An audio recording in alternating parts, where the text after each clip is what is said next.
এক যুবক আল্লাহর রসুলের কাছে অভিযোগ নিয়ে আসছিল যে আমি দুই হাতে কামাই, আমার আব্বা আমাকে বলা ব্যতীত দুই হাতে খরচ করে। আপনি যদি বাবাকে একটু বলে দিতেন। আল্লাহ রসুল সাল্লাল্লাহু আলাইহি ওয়াসাল্লাম লোক পাঠাইছেন যে যাও এর বাবাকে ডেকে নিয়ে আসো। তো যে ডাকতে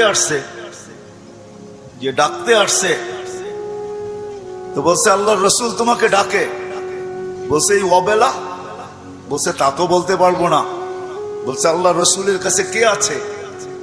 বলছে কাউকে তো দেখি নাই, কিন্তু তোমার ছেলে বসা ছিল। তো বাপ যখন বাড়ির থেকে বাহির হইতেছেন তো বাপ বুঝা ফেলছেন কেন ডাকে অবেলা।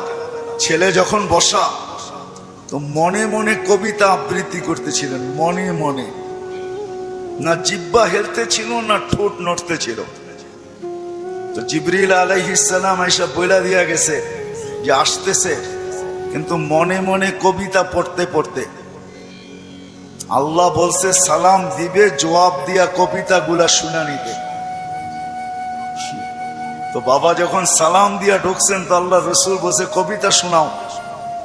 তো সাহাবী রসুল বলতেছিল মান আখবারাক, আপনাকে কে খবর দিল? আমি তো জিহ্বাও হেলাই নাই, ঠোঁটও নাড়াই নাই, মনে মনে পড়তেছিলাম। আল্লাহ রসুল বলতেছিল নাব্বাআনি আল আলিমুল খাবীর,